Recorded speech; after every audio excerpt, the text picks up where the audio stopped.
Yeah. Yo. So, listen, it was a SOC 3 alert, and I Yeah. wrote the report and dropped it off in the CISO's desk like this. Boom. Are you looking for this? You know what I'm saying? Yo, that is crazy, man. That is nuts. You know what? Let's go and start the show. Absolutely.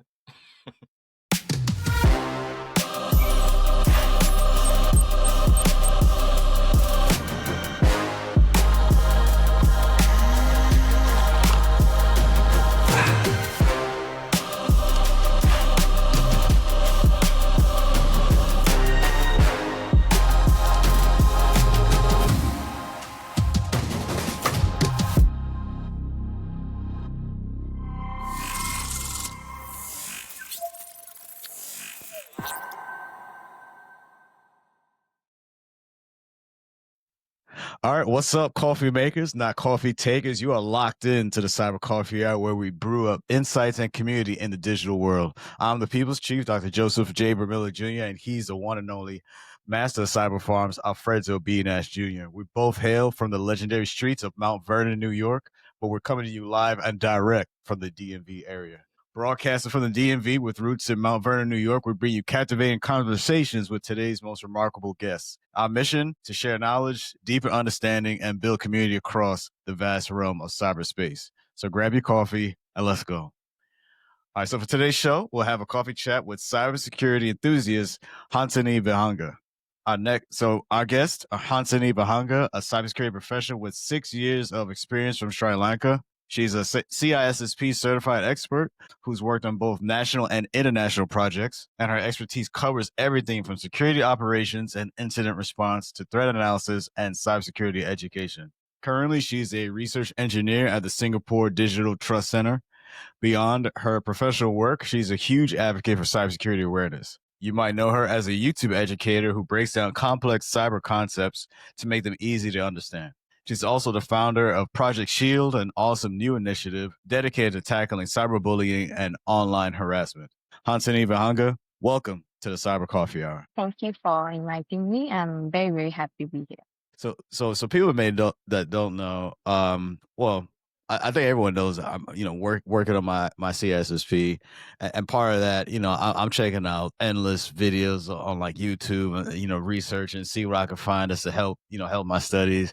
And I stumbled across Hansani's content, and I'm like, wow, this is good. This is good. I had a bookmark because I have a whole like playlist. So I got her stuff saved about my CISSP playlist. And I was like, man, this is really good. Next thing I know, I had to reach out and say, hey, I'd love to have you, on the show. And here we are. So, Hansani, this is, like I said, I almost feel like a fan almost, watching you because I'm watching you on the screen and now you're here. So I think it's pretty awesome. but how are you? And just how things been going for you as of. Well, everything is going good so far. So, work and personal life, everything is Okay.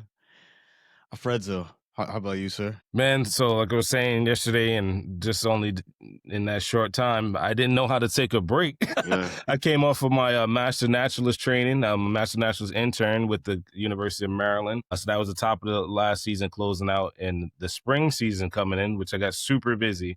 So we built a bioswell out in Still Meadow Peace Park. It took about 40 or so trees, a couple local native grasses, and a lot of effort from multiple organizations. So I thought I was going to take a break after that, but someone told me about National Food Bank, Maryland Food Bank, not National, sorry. And went to volunteer with them. Right before that, I did community emergency management training. So a lot of training. I ran the gauntlet. That's my saying. Yeah. And I'm kind of winding down now and catching up to our season 3 episode. So I'm kind of, a little zonked, a little exhausted, but I'm going to roll in hot after my cup of coffee. Yeah. Good. And I'll just share real quick, man. So I did go out to the Yankees game last night. Yankees were triumphant. How was it? It was, it was good, man. Yeah. But honestly, it really felt like Yankee Stadium 2.0 because there were so many Yankee fans out there. You barely saw any Orioles fans. And I'll just share this quick story. So so our original seats, we were supposed to be in the section 300, right? And there was still fairly good seats, but so but before we went to go sit, it was like, we were saying like we should go get something to eat first, get some food. Cause when you're sitting there in the stadium, food kind of high and stuff. So I know we talked about it like food ideas, but where'd you wind up going? Well, I mean, we were still like we were still like on the main floor, not the main floor, but I guess the bottom level Of of Camden, the okay. stadiums. Because Yep, by yep. that time, like we parked, we didn't have time to really go around as I wanted to. So we still ended up getting, I guess within the stadium food, but anyway, so yeah, we go there, pick up food, we wait and we met this other couple, at least the wife, she's from New York, the husband, he's from Atlanta. So they're there for the game as well, and they're taking it in, and and they were supposed to go as a group, but the other members, they backed out, but they already bought the tickets. They have these extra tickets. So they asked, we're talking and getting on and said, hey, we're sitting in, section 90, like really close. So it's like, our friends, they dished us. So like, if y'all want to sit, I mean, they pay for it, we don't want to go to waste. So I was like, sure. So yeah. So we sat there and, I got to know them and, they took in the game. We was close to like where you could see the bullpen, where you could see, the pitchers out there throwing and everything. So it was really nice. And you can see right there by like center field. So, I was able to see like Trent Grisham and Judge out in the outfield. So yeah, it was really cool. Really had a great time. And, it's getting to that point in time of the year, October baseball, playoff baseball. So forward to it. All right. Let's get this going, because this is what we're here for. We're here at the Cyber Coffee Hour. We're here to talk about cyber. We're here to have some coffee, and we're going to do it within an hour. All right, Hansani, you've worked on national and international projects, so I'm really curious, what's a standout moment from one of those projects that you always remember? Maybe like a tough challenge you had to overcome, or really a rewarding victory? Yeah, so I've worked on a lot of interesting projects, but there's this one standout project for me. It was actually a digital forensic investigation, which we did for a private organization. And it was at that time, it was tied to an ongoing court case in Sri Lanka. So because of this, it was quite unique.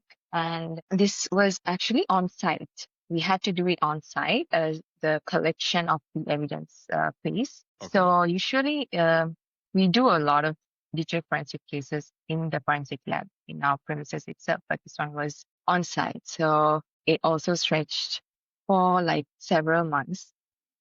And luckily, I had two of my mentors with me, so I was not alone.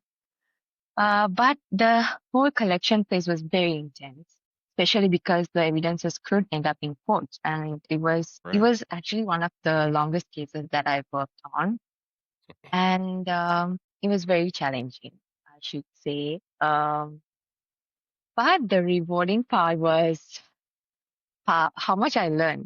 It was not only the technical stuff, but also about the importance in handling cases, labeling them, taking them back to the premises. All those things were very new to me. And yeah, so that is something that I will not forget. Yeah. And Kirby, was this one of your first projects you did? I know you said it was one of your hardest, but was this like one of your early projects, or? This was well, digital forensics, I started later, like in my second job. And I would say it's the first on-site investigation. I've only done the ones in our forensic lab. I've not done the live ones. Nice. So doing the production was a reward, right? Doing it with the criminal org. I mean, the investigative org. Yeah. Nice. And then we get to meet all these other people. We get to talk with them. So that was also very new. Awesome. Well, that's awesome. Yeah, that's good. Yeah. Okay. And so your background in security operations and incident response is so impressive, right? So for someone just starting in the field, what's the most important lesson you've learned about staying calm and effective when a cyber crisis hits? So staying calm, I would say, in a high severity incident is very difficult. Sometimes I would actually see it like a talent, and I think it's something that you have to practice, or it comes with the experience also. Oh yeah. Yeah. Say someone is just starting in cybersecurity and they have their very first incident, they can really feel the heat. And Yeah. honestly, I think everyone goes through that phase. Everyone in cybersecurity, especially in security operations. But over the years, we learned that panicking only leads to mistakes. Yeah. 100%. So for me, I think I've learned that. I know it's not easy, but I have learned that slowing down, communicating with the team, and focusing on the next immediate actions will actually make things move faster than you think, and it can actually help you to get better decisions. You have to think, and you have to make it slow. Like you have to think. Do not panic. Do not panic. Sometimes I do that when the incident is high severity. And I think it's something that we have to learn through experience, that uh, staying calm doesn't actually mean ignoring that urgency. It helps us Nice. to, it helps us to Yeah. control the whole situation. I think that's a great point. And I think that applies to any field of work that you do. When you have that experience, something you've done over and over, you're able to really slow down, maybe take a step back and see and really evaluate everything from start to finish, as opposed to be very reactionary. And like you say, as you're panicking, you're prone to make more mistakes and really compound the issue. But yeah, but again, that really ties back into just having experience. You just have to do it. You have to, no matter the book knowledge, you can have, you can read Yeah. upon this and that, which is great. I'm not down in that. I think that's What you so saying about important. books? No. Right. I don't want nobody coming after you. But you can't replace experience, man. You know what I'm saying? Like, and that's what I always feel for people who are trying to get started in cyber. They Yeah. can do the certs and degrees and everything like that. Again, those are still good things, but nothing really replaces experience. To be able to go through it, and even if you fail, at least now you could look back. Okay, I did this thing; it didn't work out, but like, let me take a look at it and see what happened. Why did I fail, and learn from it? Because more often than not, if you staying in that position, you're gonna have that come back again and be like, okay, I've gone through this before. Let me not react the way I did the first time. I've seen this before. Just trust your training, trust your preparation, and you'll be able to be successful. So I think that's like I said, that's a great point. 100%. I agree too. You hit one nail on the head too, what you said, communicating the sense of urgency. So there is a like art to the cybersecurity incident and like emergency management planning. I don't know, that's the closest thing I can think of. But to your point, you want to train and be proactively prepared to communicate the severity of the incident. And you're right. A Right. lot of times too, it's like we panic in the beginning because we didn't practice that communication. We didn't practice understanding the sense of urgency. And then in some sense too, as cyber professionals, we have to also prepare to do both. Right. So a lot of times it's for me when I first came under, it was under a hurricane. So I learned how to do that under Hurricane Sandy, and it wasn't the cyber guidance. It was more so like how do we prepare for the actual hurricane?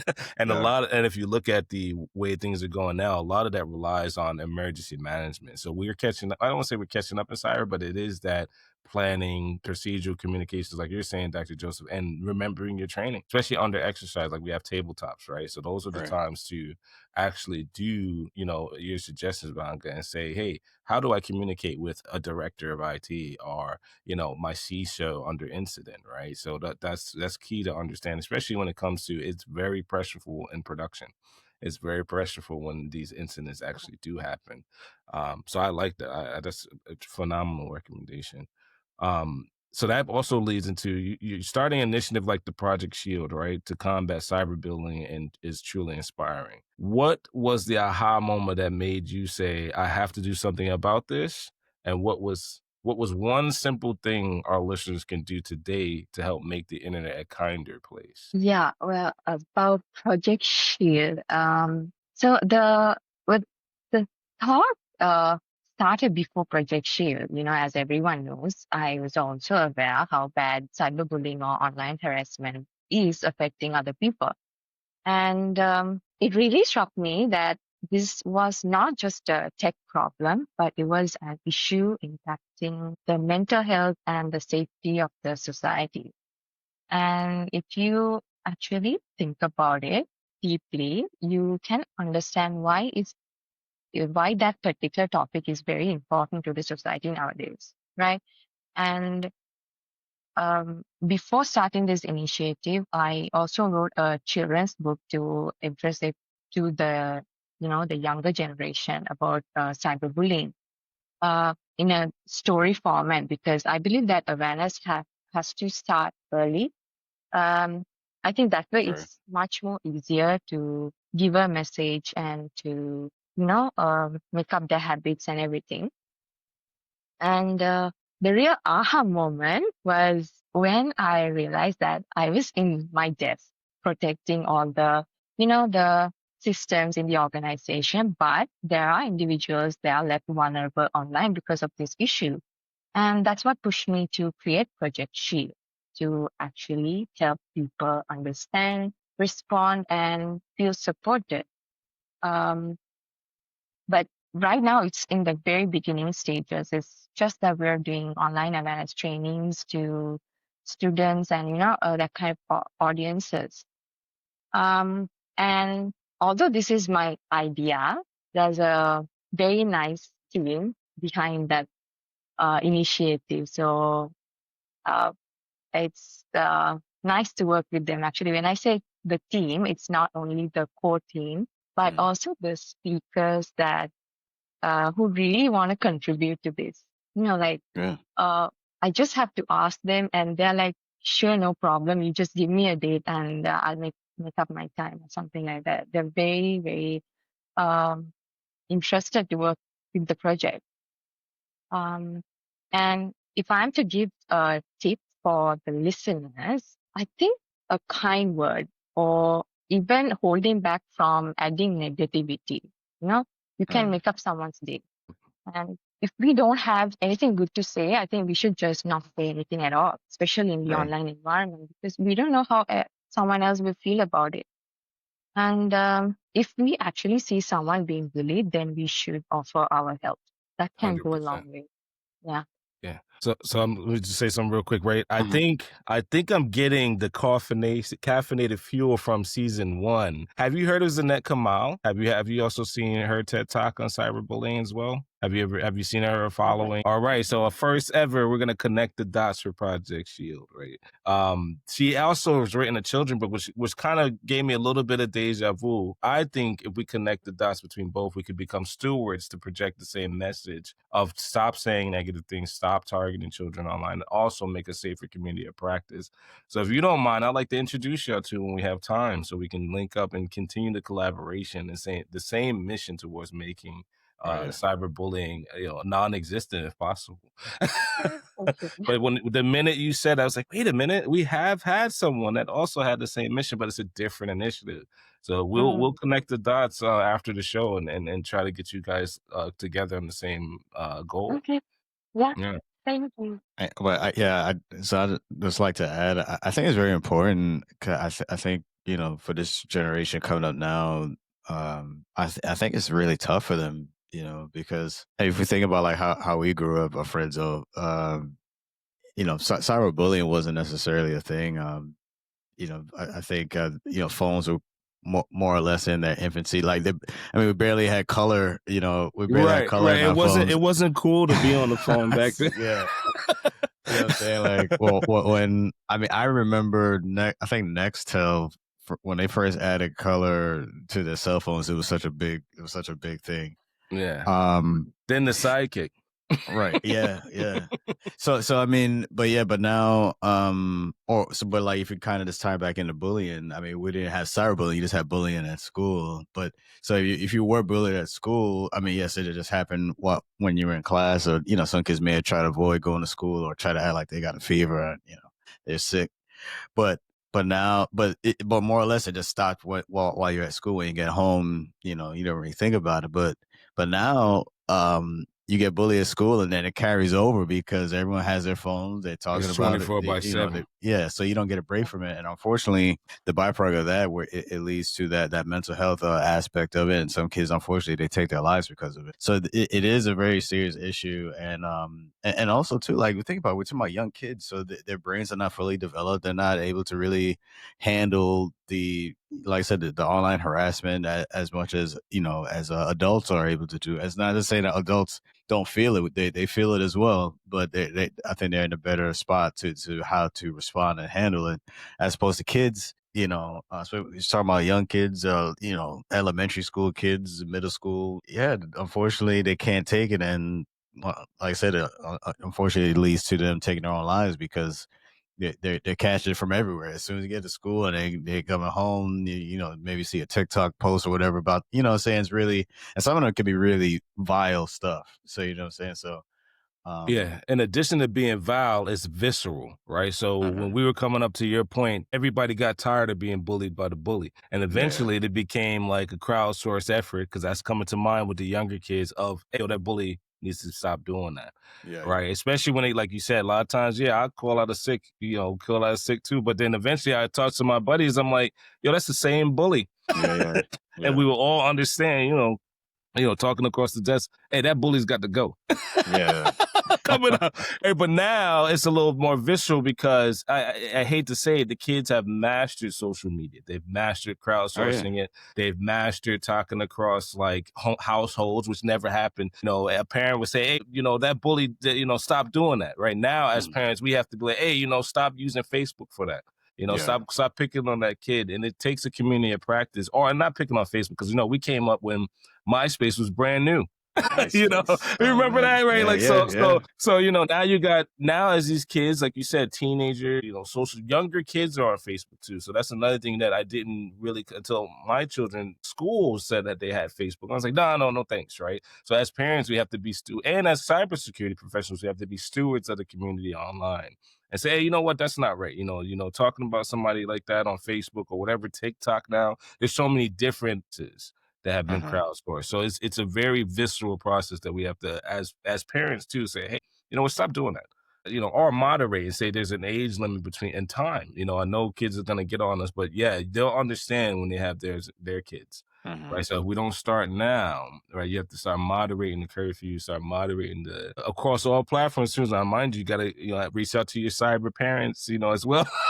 And start asking them, like, how do you do this on multiple devices? How do you do this on, multiple sites? Because it's time. To be honest with you, it's become very visceral because the kids, like you said, they're kind of not developing a resilience to the bullying. And so that could take an emotional toll. And then also we need to build up emotional intelligence to say, hey, yeah, that's just not right. And then have their peers say, you know what, stop doing it on Facebook, stop doing it on, TikTok, stop doing it on Blue Sky, stop doing it on Twitter. There's so many different avenues. It's just very visceral. So I agree with you. I 100% agree. We have to start building that community practice by connecting the stewards, those that have the same idea to say, yo, this has to stop, maybe not in our time, because, we're coming up on double generations now, but the next generation should understand that as well, based on what we influence and say today. Like, that's just not cool anymore, Yeah. All right, Hansani, so you've gone from working in Sri Lanka to the Singapore Digital Trust Center. So what's the most interesting or surprising difference you've noticed in how different parts of the world think about and handle cybersecurity? So, the one of the most noticeable differences I've seen is not actually in the workplace, but in the general society. I've seen that in Singapore that there's a high level of public security awareness in cybersecurity. So, like, it's very impressive how the people of all ages are being educated on things like scams, online safety, and digital risk. I even sometimes see, actually, most of the time in notice boards and or just random posters on the road, I see there are there are tips and the information sharing that how we can identify scams and how, whether it's a scam or not, like in general, plain English, so that everyone can understand. So that level of awareness is very impressive. It's very different from Sri Lanka. I think that kind of public awareness uh, has to be there. That's like one of the noticeable differences I've seen. No, and I can say like here in the States, I mean, I think we've seen an uptick in how the messaging or that cybersecurity awareness is really, I say it has improved. Where we talk about like I know certain like text message scams where what's the one? It's like about the like the toll booth. Like if you there's this one like if you they allege that you skipped your toll booth. Oh, like the payment. Yeah, Yes. the payment. So then Right. you have to call and do all this and Yeah. but yeah, but there's awareness. You see like Mm. news outlets they talk about it. They actually show like screenshots. I even see on LinkedIn some folks I follow within the network. They talked about it, Mm. who experienced it. I know I shared my personal experience with some of the stuff I've seen that come through because I think it's best that we do voice those things to let people know because some people will fall susceptible to that. And unfortunately, they may hit that link when they shouldn't. So yeah, I think it is a like a group mindset to say, hey, once we see this, we know it's a scam. Let's make sure everyone else knows, so because they may see it as well. And when you see this, not to hit that link or don't answer that call or whatever the case may be. Yes. Even seeing for like government agencies, I think the IRS they've done commercials where they talked about because especially around tax time, uh, a lot of folks are trying to scam out people's tax returns. So there's been actually dedicated, commercials from IRS. I've seen also even CISA, the Cybersecurity Infrastructure Cybersecurity and Infrastructure Security Agency. Such a long name, Right. but they've done a lot of good campaigns, especially with multi-factor authentication, educating folks on how to do that, set that up for the devices. Yeah, we're definitely seeing an uptick in that, and really seeing cybersecurity being, really being pushed, and how to take care of let's how to take care of your households. Honestly, make sure that you're protecting your home networks and while you're home and also while you're traveling. I think the other caveat too is that you said the awareness globally. So Sri Lanka, Singapore, different, different. How do I say this? Not so much as data centers, but I've seen various vishing, smishing from call centers. Billing and invoicing. In the United States, we kind of think, oh, that must be the agency that's on charge of my light bill. But as we get older, we've seen sophistication and, like you said, from CISA about smishing and vishing. We Yeah. actually call folk or text them to say, you know what, you're about $50 over your bill if you can hurry up and pay it. And I said, wait a second. Well, again, being around for a little while, why wouldn't we verify that that's coming from a different region of the world? Well, because it does. They have legitimate call centers and legitimate invoicing teams in these parts of the world that, especially now, like you said with CISA, that we're bringing awareness of that may have been compromised through smishing or voice activated attacks, right? So I think you're right. It is awareness is the counter, but there is a most definite uptick in the styling and sophistication of scams, right? And some of these are real quick, like they're not like they're 15-minute text message or a 15-minute call that says, "Hey, update your account information," and we've Right. seen it before, but we've seen an uptick globally of people being hit in different parts of the world. So I think awareness is the counter, but the uptick is noted. It's definitely noted. And CISA, like you said, does a great job. But there's also the different companies now bringing customer awareness to the table. Like hey, we don't have a location in Singapore that does this particular service. It does another service, so be careful, right? So I think that's a very good outline of how to raise awareness. We should be raising awareness of these different items for sure. So Hansani, so I love that you're a YouTube educator. It's definitely helped me. So it's such a great way to make tech accessible. So I just want to know, I'm curious, what inspired you to start your channel, and what's a question you frequently get from people who are just Mm. beginning to learn about cybersecurity? I actually started the channel back when I was in university, partly inspired by something said by a lecturer. I cannot exactly remember what though, but I remember him saying something and I really wanted to start it. But back then I was updating uh my videos on research because they teach us research methodologies. And I did a information technology degree, not specifically cybersecurity. So they taught us research, and I did videos on that topic only. Right. And then I started my career, my internship at this place, and I wanted to share the knowledge of cybersecurity with the others. Right. And I did have support from the people in that workplace. They always encouraged me to do it this way, do it this way. So it was very nice. And I started as a hobby, and I still do it as a hobby whenever I have time. Yeah. But I try to put videos once every 2 weeks so that, I also have to be consistent, right? Right. And That sounds familiar. Yeah. oh, I think that's amazing. I think a lot of folks, I think that's how, their story gets started by something that you truly love. It starts out as a hobby, and then you're consistently doing it, and then it really blossoms and grows.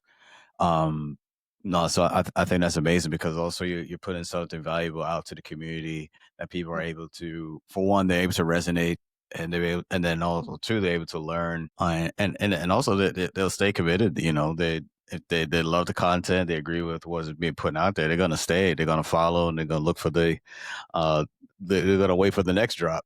So Right. no, I think that's amazing. Keep doing what you're doing, because it's definitely making an impact. It is helping people. And as I'll say, just as content creators, and our friends, we've discussed this, at times where we're putting stuff out there like, man, is anyone watching? Is anyone listening?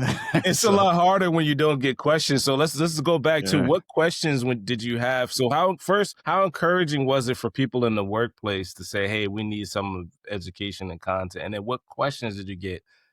Specifically when you put content out there, because you're right. We've seen it time and time again where it's like, oh my God, is anybody listening? Am I adding value? And then, the only thing that kind of, I guess, encouraged me is someone said they heard us on the train. So in reverse, what questions did you get when you had content, and then how encouraging was it to have people in your university, dial in and watch your content? well, back when I was doing my internship, so they always told me I really love digital forensics. I think my mentors, they encouraged me to put videos on technical things where people can learn about the concepts. But the question that I get asked all the time is, where do they start? How to join the Right. industry? It's a very common question, right? Right. And there's so much of information about it, and I think some are very confusing.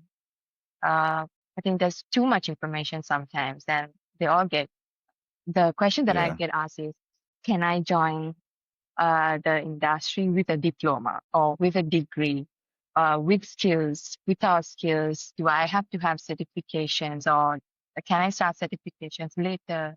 So all those questions are the very common uh, questions everyone has. And I think my advice would be, first, we have to have the passion. And Right. in cybersecurity, there are a lot of areas that we can choose from. First, we have to start from just one area and see how it works for us. And then we have to get the hands-on experience and gradually build our skills. Because I think to retain in the industry, we have to have the skills. Otherwise, we cannot. Right. Yeah, we And like to say the skills to pay the bills. Yeah, and so here in the States, we've had a massive, I'll say, makeover, especially within the government sector, also private sector as well. Massive layoffs. Sparing the news with, with the current administration. So part of that, yes, there is, as our, as hiring is starting to, I guess, really open back up. There's more of an emphasis on, as you mentioned, having those hands-on skills. Because now, because think about it, a lot of folks who got, laid off, or maybe some maybe took the early retirement option, whatever the case may be. these are people who have a lot of great skill, a lot of experience, and now the field it's even more difficult because yeah. So if you're someone who's trying to get started now, you can't have the that misconception to think, okay, I'll just get my security plus and I'm good. Oh, yeah, we can That's unpack that. We definitely have yeah. never seen so many 10 to 15-year experienced Mhm. professionals in all sides of industry that have the certifications and hands-on.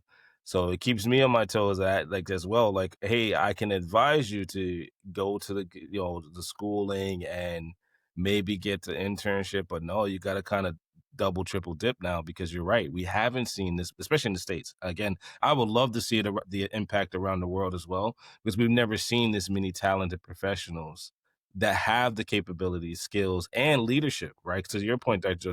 Yeah. There's folks that have led mission and companies out here now. Right. So Yeah, it's like I've yeah, never seen a time folks. like that. No, yeah, yeah. Just add to that. Yeah, I mean, people who've very great leaders. Yeah, if you talk about the leadership aspect, those great leaders who've been let go, unfortunately let go from their very high profile positions. So it's not because they don't have the skills. That like I said, it's all part of this mass. You know, yeah, I guess mass firing. So yeah, so just kind of keep that in context.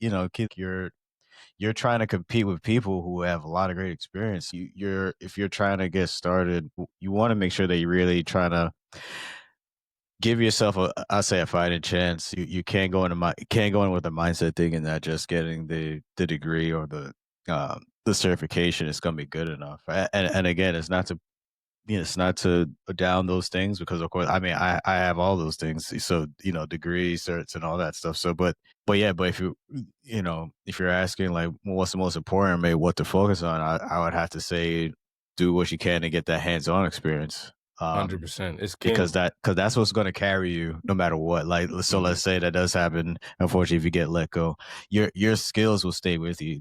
The company can't take away your skills. So your skills is what you train, what you've done in the dark. Working long nights, whatever the case is, that stays with you. Um, Mad and now, scientists in the lab. right. And also too, man, like, I mean, let's be honest, like, and who's to say you got to do that for an organization? You can start your own. You can start your own thing. You know what I mean? Like, but doing that, you have to. If you have the requisite skills, you have enough skills where you can start your own.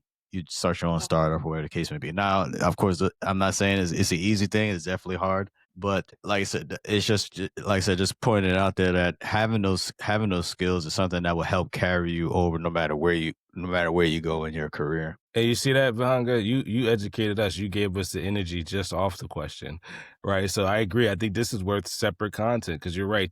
You hit the ball at the park. The harder part is starting something with that experience. So you're right. Some folks don't really do the labs. You might have to have an educator come in and train you in these particular skills. With most companies on the private side too.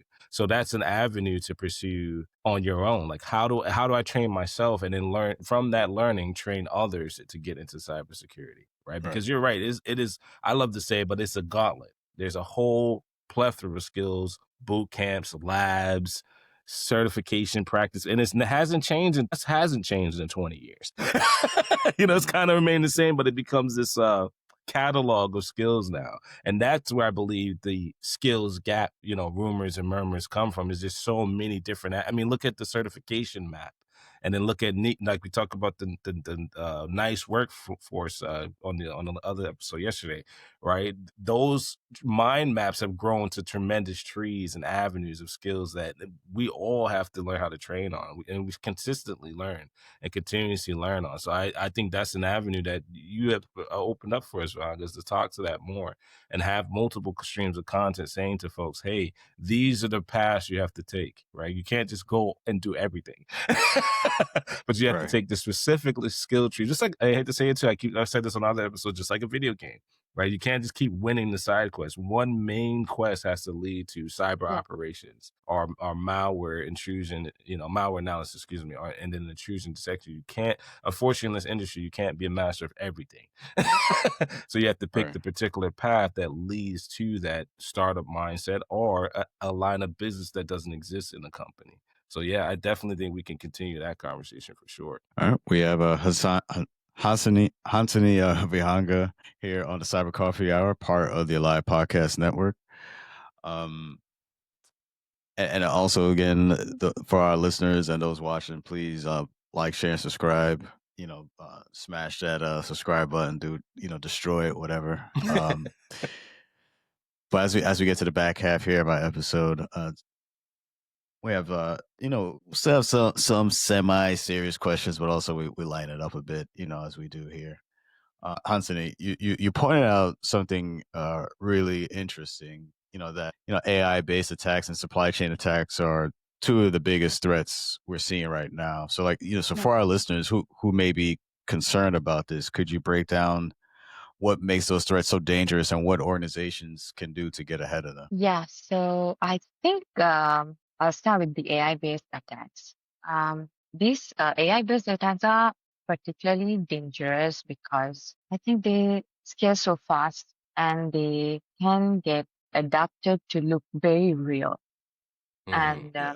so, if I give an example, right, AI might be able to generate a highly convincing phishing email that can make it look or that can make it harder for people to identify whether it's actually genuine or fake, Right. and can use AI to generate smaller parts of an attack and then integrate it uh, to execute a much more bigger attack. So AI now can do so many things.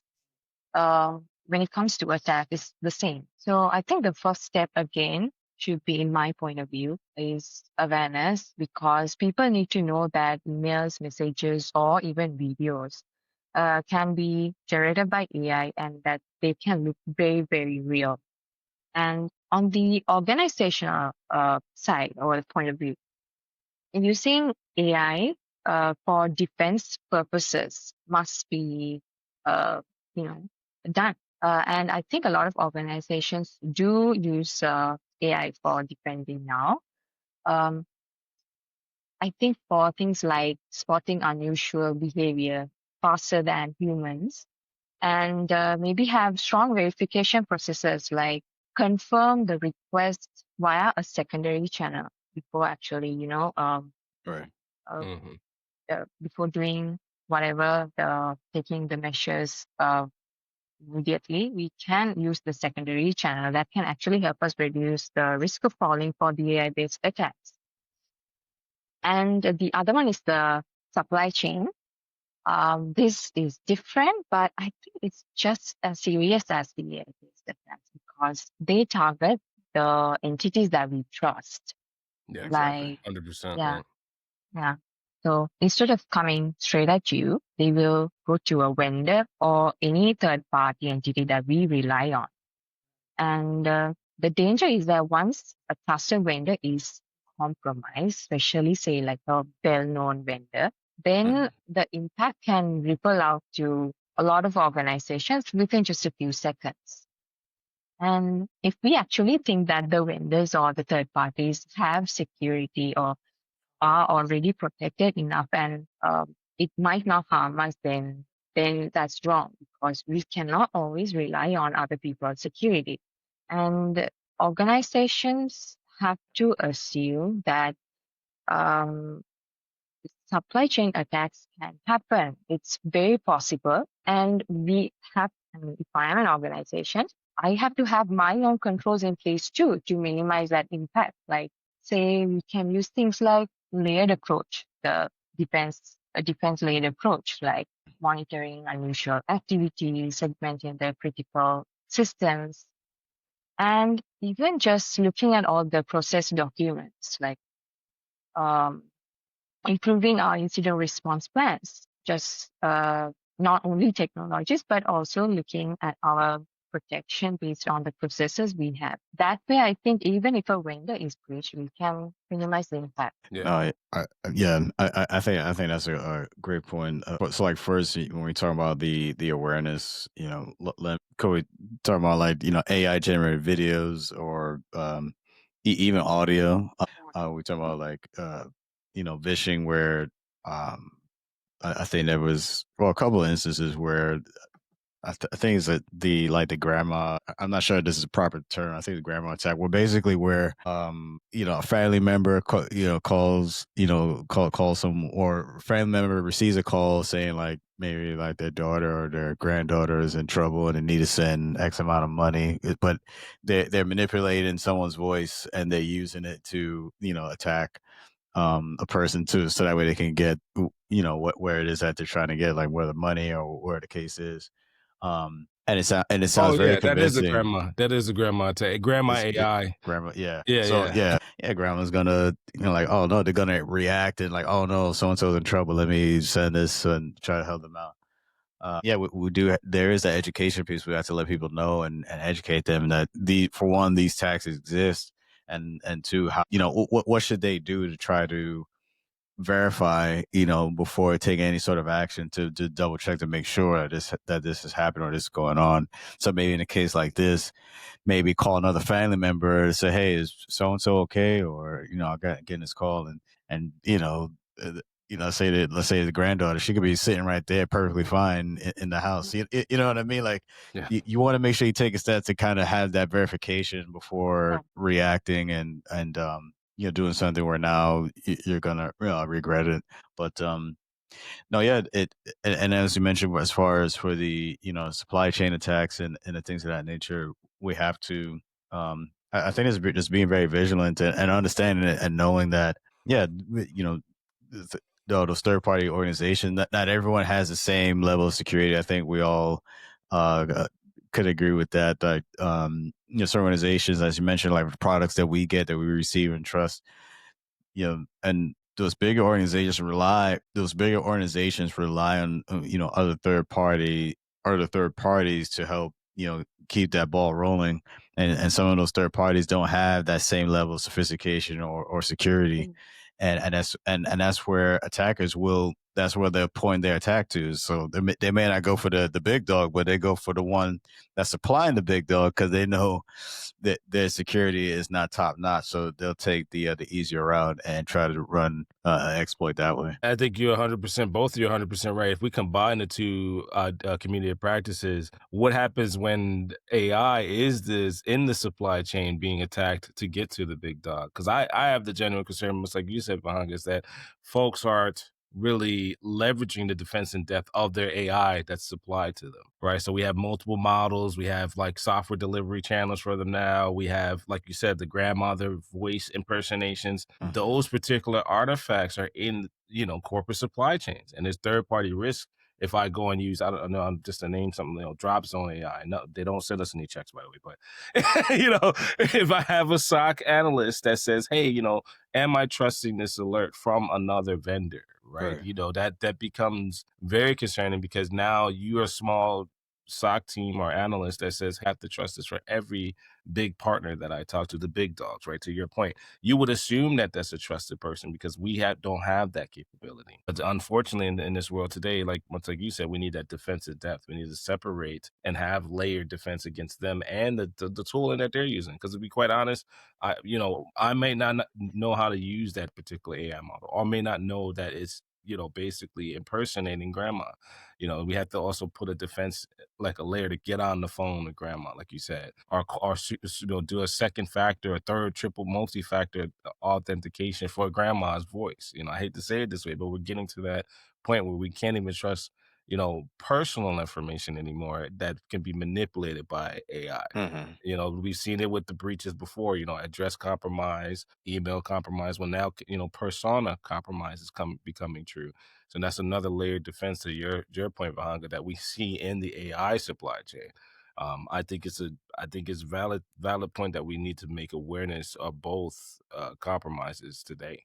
Right. And that's a good segue too. I know I kind of touched on it. You shared with us, Vahanga, a SIEM was your first piece of technology that sparked your interest in cybersecurity. What was it about a SIEM that captured your attention and made you want to dive deeper in the field? Yeah. So, to be honest, what made me fall in love with cybersecurity, the whole concept, wasn't any specific tool, but it was how it works, protecting digital assets. But if I had to name one tool, what deepened my interest, then that is definitely the singing, because when I first started working with it, this technology was not, it was quite rare in Sri Lanka back then. And I remember seeing the video wall for the very first time and then experiencing how all the events of the entire company, how the events were pulled into just one place and correlated, and we can see all the real-time visibility of the suspicious activities. Right. And that was very, very interesting for me, and it was new. So it definitely increased my passion for the field. Um, but there were other tools as well, like the ones that I used in digital forensics. But seeing that for the first time was very nice. I mean, the video wall was, it's Yeah. something that attracts That's what. us. Yeah, that capture your eye, and now like, oh man, this is cool. I want more of this. Yeah, yeah. Awesome. I think the SEAM alerting too is very, even to this day, it's very captivating to see, like you said, how the data's pulled in, how do we alert on it. It's almost Yeah. like watching like the sports plays, the cyber intruders like, hey, this incident got tackled, Yeah, in yeah. production, Yeah. But so let's go back to your beginning years of your journey, right? You mentioned that one of Sure. your biggest initial challenges was finding a way into the cybersecurity field when everyone else was focused on software and networking. What specific steps did you take, and how did professionals on platforms like LinkedIn assist you in breaking into the industry? So it's a very, very long story, but I'll try to keep it short. Back then I was in university. A lot of people, actually, there was this one time where we had to choose the area that we wanted to go. Like I said, I did a information technology degree, and cybersecurity was just a module. So a lot of the other modules were software or networking, and a lot of people chose either those two. And I wanted to do something unique, but didn't know what. So, and the security module was not much big at the time. So I started researching, I started reading, and then I came across cyber attacks. And I read about it a lot. And then I thought, I think maybe this is what I should do. That's when I actually was in third year at university. I also published a research paper on ransomware that helped me a lot in my career when I started my career. And there was a time when I had to find a place for my mandatory internship. So unfortunately, I did not have much help with the university or my senior students, because none of them had gone to the cybersecurity industry. So I thought of reaching out to an employee in this place that I really, really wanted to join. And luckily he replied. I mean, for me, it was like jackpot. So, Right. yeah, Nice. yeah. And he's a very nice person. I mean, he's been my mentor for a very long time. We still have connection. He's also overseas, Okay. and yeah, and he right away gave me an email address saying that you can send a CV to this person and he'll reach out if it's matching their profile. And then I jotted down the story. I got the interview and I got the job, and it was very nice to work there. That's where I began. Actually, it's the National Center for Cybersecurity. Very In, nice. And so that yeah. person was on LinkedIn, or did you reach out directly? Because that's very ambitious.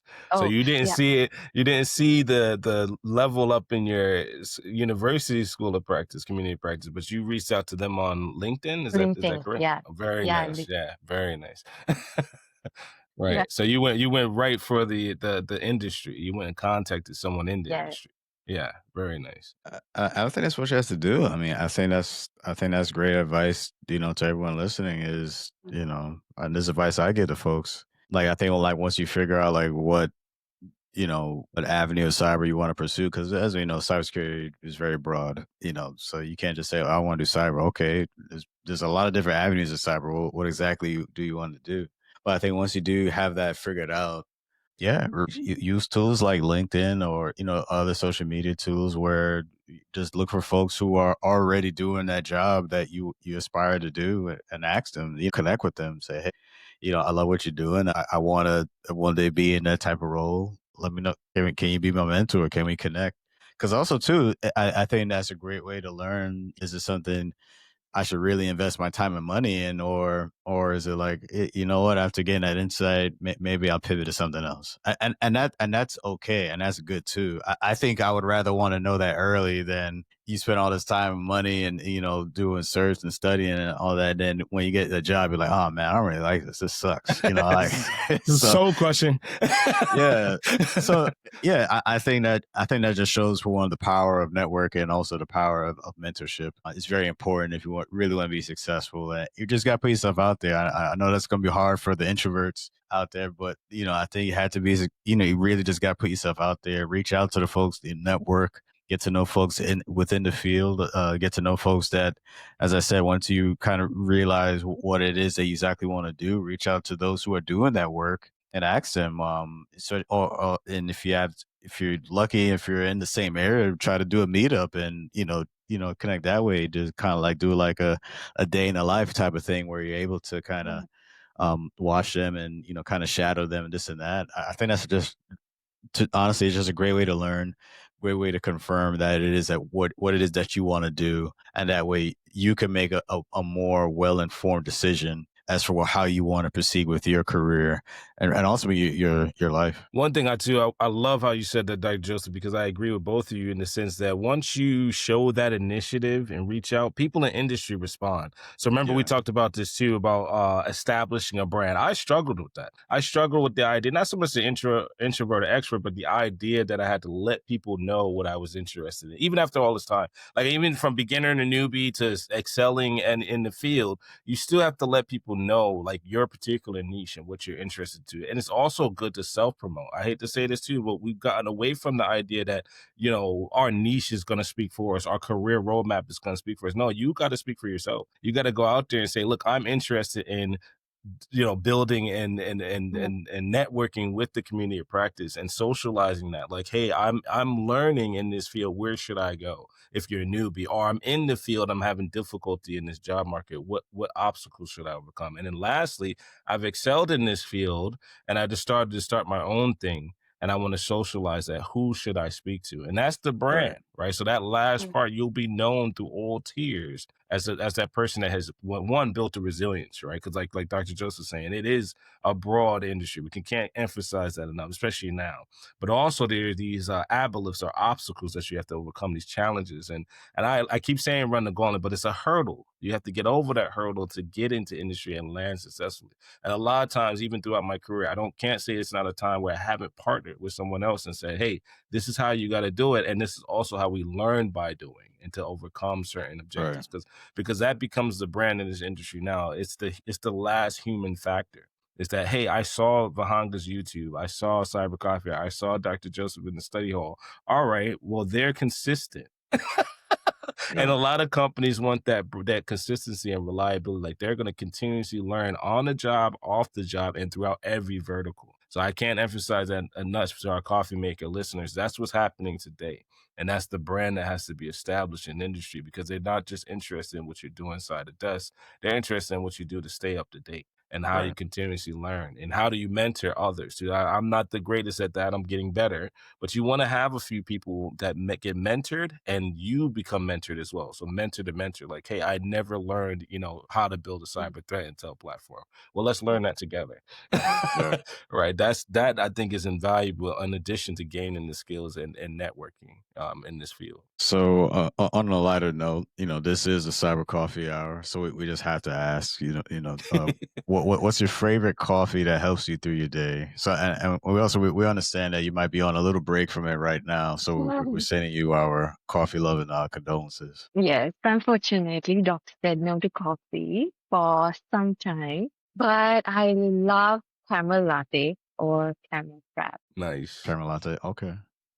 Nice. Any caramel frap. particular, is it like Starbucks? Any particular store you go to, or do you do it at home? Do you make your own, or? Well, here, there are some shops at my, the place where I stay. So I try, Local mom and pop shops. yeah, I try Nice. everything. No, that's Nice. no, that's what's Nice. up. And is there like a stronger latte, or is there was there flavoring in the latte, or is it just straight coffee? Like, is there like a caramel you said, or Yeah, hazelnut I just love caramel. caramel? Caramel. Nice. Yeah, Okay. anything caramel. Okay. Awesome. All right. And so now, let's also pivot again, right? You shared with us that your superpower would be to identify and help genuine people who are passionate about cybersecurity. Why do you think that's more important than, say, the ability to stop a cyber attack instantly? Well, I think stopping a cyber attack instantly would be amazing. But the reality is that attacks always keep evolving. It's never stopping, and no one person can stop them all. So what I think what really makes a long-term difference is the people.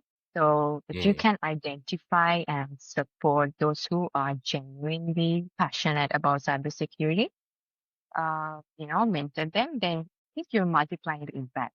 So the people who I mentor will go to build defenses, educate communities, innovate new solutions. They will actually strengthen the field as a whole. So for me, Exactly.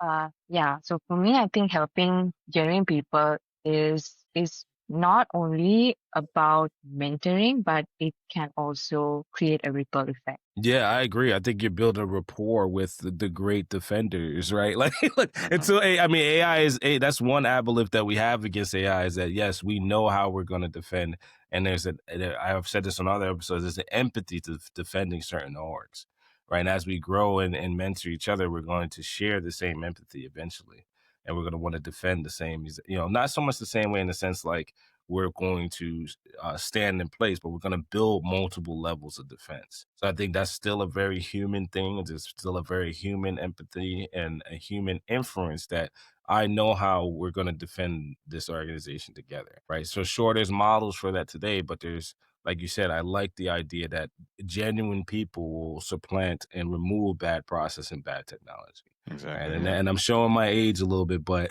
that's how I came up. Is like, you can't blame people for bad tech and process. Genuine people will remove both including AI. I mean, let's just be real. AI is still written by people. It's not writing itself. It still has a bias. It still has some of those things mathematically that we'll eventually remove from industry once time progresses. So I love that. I love that you're dialing into genuine people doing genuine defensive things. Absolutely. So, and lastly, what do you enjoy doing when you're not immersed in the world of cybersecurity? Like, what are your hobbies or interests that you're passionate about? Mhm. Well, I love spending time with my family. And apart from that, I watch movies, and recently I actually learned chess, and now I play Chess, chess. Chess. yes. Okay. Now we have to play. Yes, that's one of the best games on the planet. Yeah. So do you play with your family? Yeah, friends and family. Oh yeah, that's a good game. That's definitely a good Yeah. game. And then what's on your watch list? What's on your movie watch list? Oh, I have different TV series. When one finishes, I start the other one. Have you seen Queen's Gambit yet? I think it's on Hulu, right? Or Netflix. I can't I think remember. it was it came out on Netflix. It may be on Hulu now, but yeah, it was a Netflix. Okay, you got to check out Queen's Gambit. Double dip on the movie and the So, game itself. mm, And there's a book that was big because that's a move in the actual game that you got to learn that she found it. I won't spoil too much, but okay. check it out. It's definitely a duality there where you can watch that and then try to learn it in chess itself. And then castling. I think the one I like is castling. That's the next one in the play you got to learn. Awesome. Okay, Awesome. thank you. Well, Hansani, we definitely thank you for coming through coming through the Cyber Coffee Hour. But before we let you go, anything you want to share with our listeners? Well, first of all, I have to say thank you so much for inviting me. Absolutely. Um, Thank you for joining. yeah, I think I've not joined for a podcast since 2 years back was my last podcast that I joined. So Oh, wow. I really Okay. enjoyed this. And for the listeners, I would like to say that I think we should do all things with kindness, because I mean technology is something that we do as a job, but I think with that we should also use um you know human touch to the things around us whenever we can. Nice. Yeah, 100%. Well said. All right. So that's a wrap on another episode of Cyber Coffee Hour, part of the Live Podcast Network. We hope you enjoyed our chat with Hansani Vihanga. And don't forget, you can find more amazing shows like ours on the Live Podcast Network app. Now, if you'd like to show your support and keep the coffee brewing, you can contribute to the cause by checking out our link tree and donating to our Buy Me a Coffee platform. A huge thank you to all of our listeners. So please be sure to like, share, and subscribe to our show on your preferred platforms. So until next time, stay safe out there and keep brewing. Keep brewing. All right. That's it. It's a wrap. We out of here. Peace.